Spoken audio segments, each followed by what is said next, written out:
저는 좌파 프레임 전쟁에 우리가 모두 빠져들지 않았으면 좋겠다 라는 생각이 들어요. 첫 번째, 저를 좌파라고 주장하는 분들에 대해서 반대 정보를 드렸고, 두 번째, 좌파라는 프레임으로 바라보는 분들에 대한 심리적인 설명을 드렸고, 세 번째, 가장 중요한데 프레이밍에 빠지지 않게 해결 방법을 드리겠습니다. 이 프레임에 절대 빠지면 안 된다. 이유는 이분들과 대화하기 위해서입니다. 저를 포함해서 모두가 프레이밍, 이 선입견, 스테레오타입 조심해야 됩니다. 스테레오타입 컨텐츠 모델, 선입관 정보 모델과 네거티브 바이어스, 부정성 편향, 이 두 가지 때문에 사람들은 자기 마음에 들지 않는 행동이나 모습을 본다. 그러면은 긍정적인 정보는 무시하고 부정적인 정보를 바탕으로 자기 태도를 정하고 행동한다. 심리학 이론이라고 볼 수 있고요. 좌파하는 심리적인 기제가 이해가 된다. 심리적으로 이론적으로 접근을 해볼게요. 첫 번째로는 스테레오타입이라는 게 있어요. 편견, 선입관이라고 하는데, 그 스테레오타입 컨텐츠 모델 이라는 심리학적 모델이 있습니다. 인간이 복잡한 현실, 복잡한 정보를 해석하기가 힘들잖아요. 인간의 인지는 게으르기 때문에 단순화해서 선입관에 넣는 경향이 있습니다. 이렇게 하는 사람들 못됐어 이런 게 아니라 누구나 그렇게 합니다. 저도 그렇게 합니다. 스테레오타입 컨텐츠 모델, 한국말로 선입관 정보 모델, 수많은 정보들을 자기가 가진 선입관에 꾸겨 넣는 거예요. 자기 뇌 속에 그림이 있어요. 한 사람을 거기 꾸겨 넣는 거예요. 걔도 빨갱이야? 걔도 빨갱이였어? 걔도 빨갱이였어? 이런 대화를 제가 많이 들었거든요. 내 머릿속에 있는 이 빨갱이라는 그림이 있는데, 수많은 복잡한 정보들과 사실들을 확인하는 거는 너무 힘들고, 생각하는 것도 복잡하고 괴로워. 왜? 자신의 오류를 인정해야 되거든요. 내 생각이 틀릴 수 있다라는 거를 인정해야 되는데 그러기 싫은 거예요. 좌파, 빨갱이, 선입관에 들어와. 오케이, 거기 다 쑤셔 넣어. 빨갱이? 걔도 빨갱이? 오케이. 너도 빨갱이? 오케이. 인지적인 쓰레기통 하나 만들어 놓고 거기에 다 쑤셔 넣는 겁니다. 자기는 기분이 좋아요. 뇌가 깨끗해지는 것 같으니까. 사실은 게으르고 무책임한 행동이죠.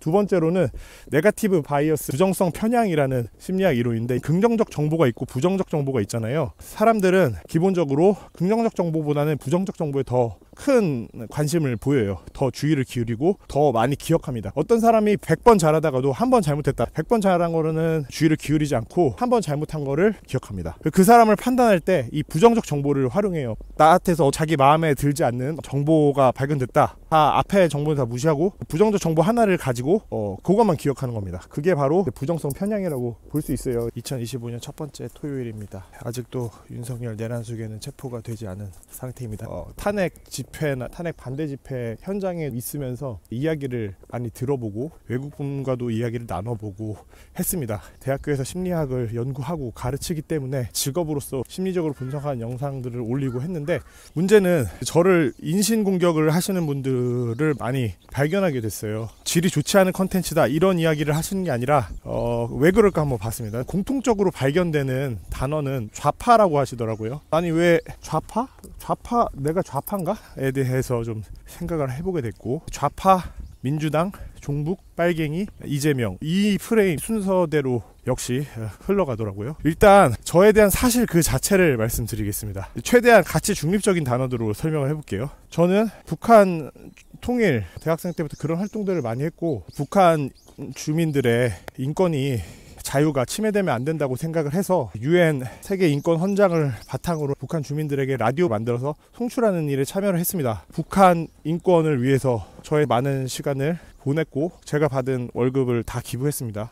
그런 활동들이 우파 활동 아닌가요? 삼성 계열사에서도 일을 하고, 한국 정부에서 가난한 나라, 개발도상국을 도와주는, 그리고 사람들의 자유와 인권, 더 나은 삶을 위해서 노력하는 일을 하다가 사람에 대한 이해를 더 깊이 해야 되겠다라고 생각해서 연구를 하게 됐고, 이런 활동을 하고 있는 거거든요. 저희 증조할아버지는 독립운동 하셨고, 김일성 외삼촌인 강량욱이 같이 하자는 제안을 공산당이 싫다고 거절하셔서 한국전쟁 발발 이후에 북한 정권에 의해서 표적 납치되셨습니다. 주요 인사이시기 때문에 북한군이 잡아간 거예요. 생사를 알 수 없는 납북자입니다. 저희 할아버지는 독립운동 하셨고, 저희 아버지는 민주화 운동하면서 평범하게 사셨고, 우리나라 독립을 위해서 노력하고 공산주의에 맞서 싸우고, 제가 이렇게 설명을 했을 때 독립운동하면은 좌파야, 공산주의에 맞서 싸우면은 좌파야, 북한 인권을 위해서 노력하고 통일을 위해 노력하면 좌파야 라고 주장하시겠습니까? 저의 활동들, 제가 가진 이 가족의 배경들은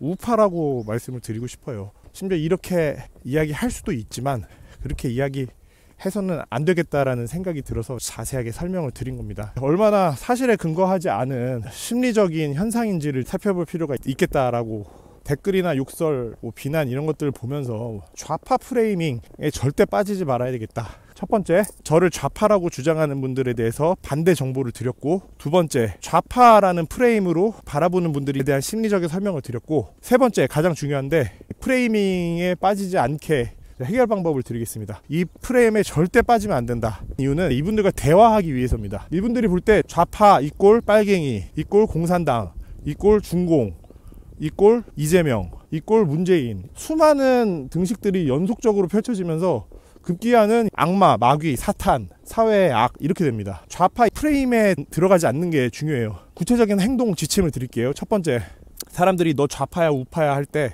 그 질문을 거부하셔야 됩니다. 제가 볼 때는 그게 중요합니다. 여러분, 자기가 좌파야 우파야 답하실 수 있나요? 명확한 근거를 대실 수 있나요? 좌파는 뭐고 우파는 뭐죠? 사실 정확한 뜻을 아는 사람들도 많지 않아요. 그 정확한 뜻이라는 것도 한국적 사회의 맥락, 이 시점에서의 맥락이 다 있는 겁니다. 너 좌파야 우파야 이 질문 자체를 거부해야 됩니다. 프레이밍에 빠지지 않기 위해서죠. 왜냐?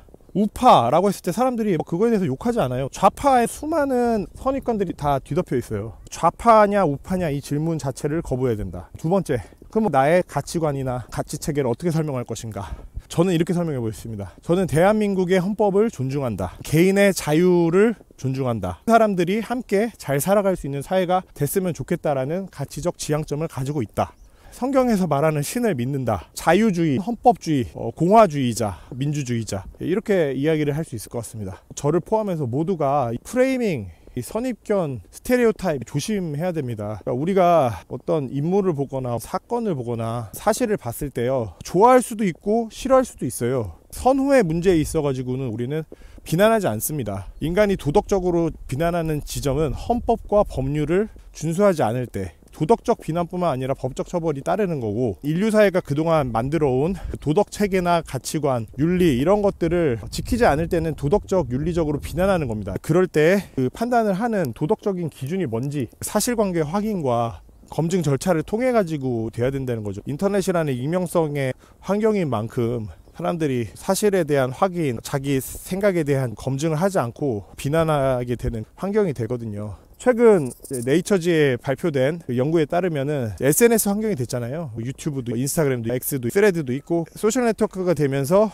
우리들이 접하는 정보가 점점 알고리즘에 빠져서 편향되고, 여기에 익명성이 더해지면은 정치적으로 양극화 현상이 됩니다. 자기가 보고 싶은 것만 보고 듣고 싶은 것만 듣고 상대편은 악이다 이렇게 되는 현상이 벌어지는 거예요. 우리나라뿐만 아니라 전 세계에서 그런 현상이 벌어지고 있습니다. SNS, 디지털 미디어가 민주주의나 사람들의 자유에 도움이 되기도 하지만 오히려 위협이 될 수 있다. 그런 연구 결과가 발표가 됐어요. 저를 포함해서 우리가 조심해야 될 거는, 내 인지가 편향되고 왜곡될 수 있다. 나는 사실관계 확인도 안 하고 내가 가지고 있는 단순한 선입견에 기초해서 복잡한 정보들을 단순화해서 매도하는 경향이 상당히 있구나. 내 생각은 잘못될 수 있구나. 나는 남을 그렇게 쉽게 비난하면 안 되겠구나. 다른 사람의 잘못이 계속 확인되고 법률적으로 혹은 헌법에 기반해서 계속 잘못이 발견돼서 처벌을 받아야 되는, 비난을 받아야 되는 게 확인되기 전까지는 내가 모든 걸 다 알고 판단할 수 있다라고 생각하는 오만을 범하면 안 되겠다